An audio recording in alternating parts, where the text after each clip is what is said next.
Manok. Kasi dito po sa ibang bansa, ang lansa po ng karne na manok. Kaya, ang ginagawa ko is pinapakuluan ko muna siya. Ayan, antayin natin siyang kumulo.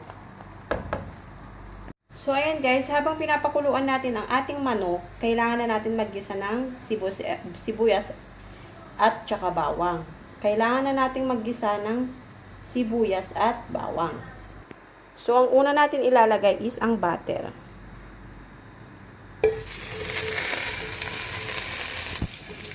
So, ayan. Ang una natin igigisa is ang butter. Ayan. Tunawin muna natin siya, guys. Ayan. So, ayan. Patunaw na ang butter natin, kaya pwede natin ilagay yung ating bawang. Bawang ang mauuna, guys, bago ang sibuyas.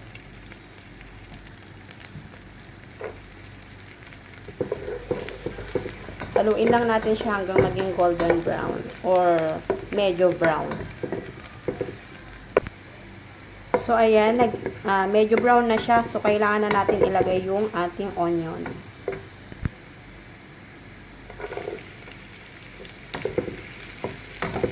Haluin lang natin siya hanggang maging brown din yung onion. Para pag ganyan kasi ang rekado, yung sarap ng rekado nanunuot sa ating macaroni mamaya. Kaya ang ginagawa namin pag nagluluto kami is talagang linuluto namin ng maigi ang aming rekado. Ito po yung sekreto naming mag-asawa pag nagluluto kami. Try nyo po. Yung talagang brown na brown siya pag nagluluto kami ng aming mga rekado. Katulad ng bawang at saka sibuyas.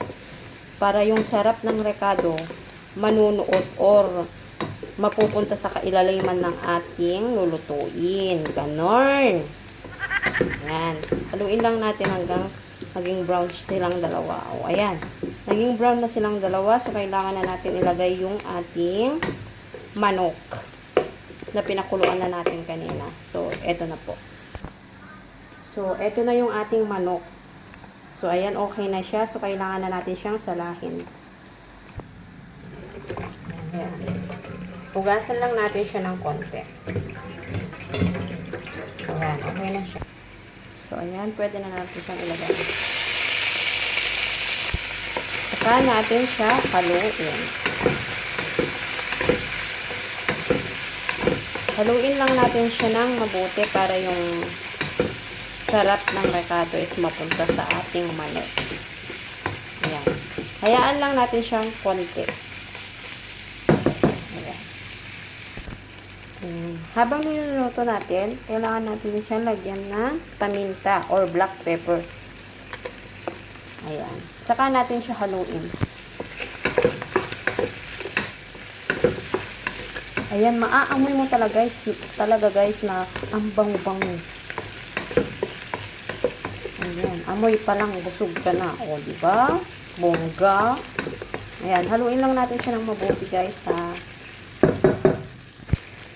So, ayan, pwede na natin siyang ilagay yung patis. Ang ating patis. Pampalasa. Konti lang, ha.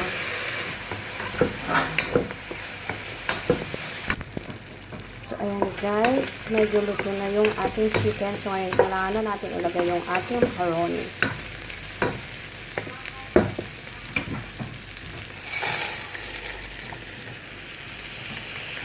Iba yung pamamaraan ko ng pagluluto ng sopa. Ang iba, pinapakuluan muna ng macaroni. Ako, hindi. Binigisa ko talaga siya.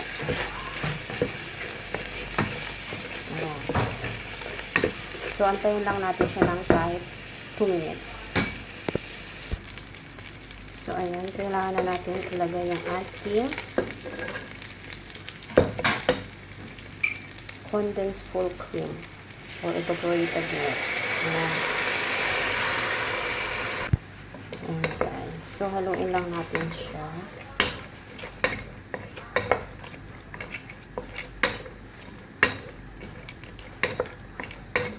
Cook lang natin siya ng 3 minutes. Ayan. So, ayan guys, okay na. So, kailangan na natin ilagay yung ating magic syrup.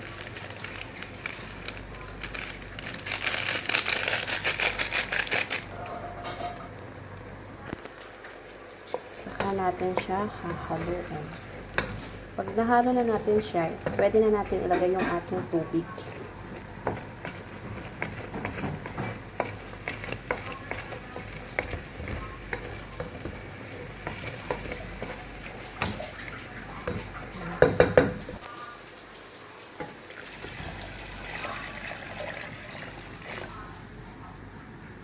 Saka natin siya hahaluin.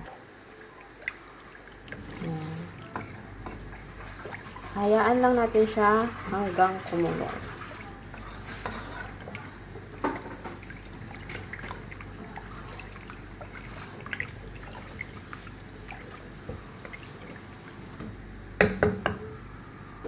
Kumulo na siya.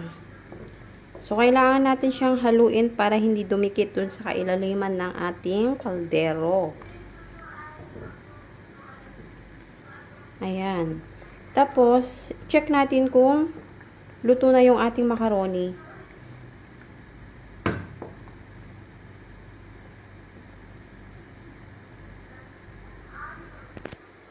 Ayun, luto na siya. So, kailangan na natin ilagay yung ating carrots. Saka natin siya haluin ulit.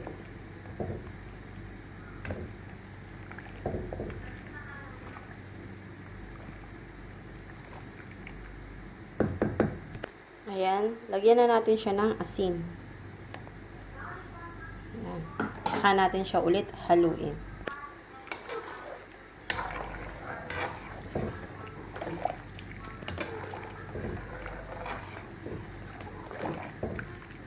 Tikman natin kung okay na yung lasa.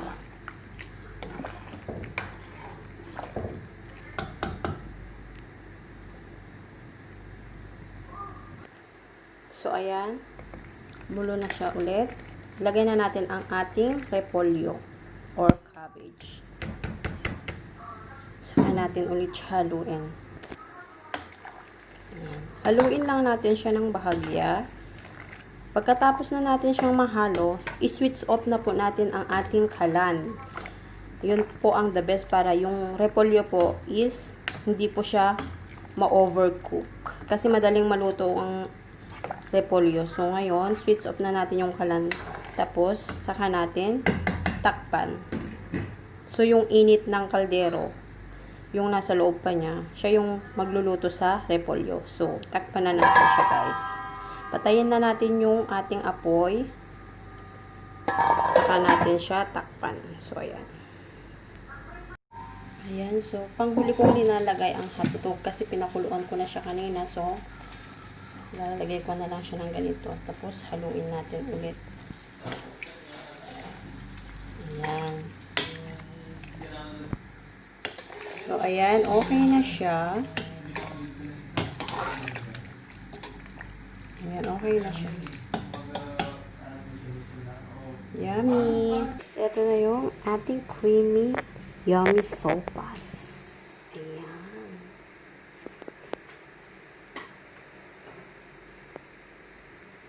Thank you for watching. Bye!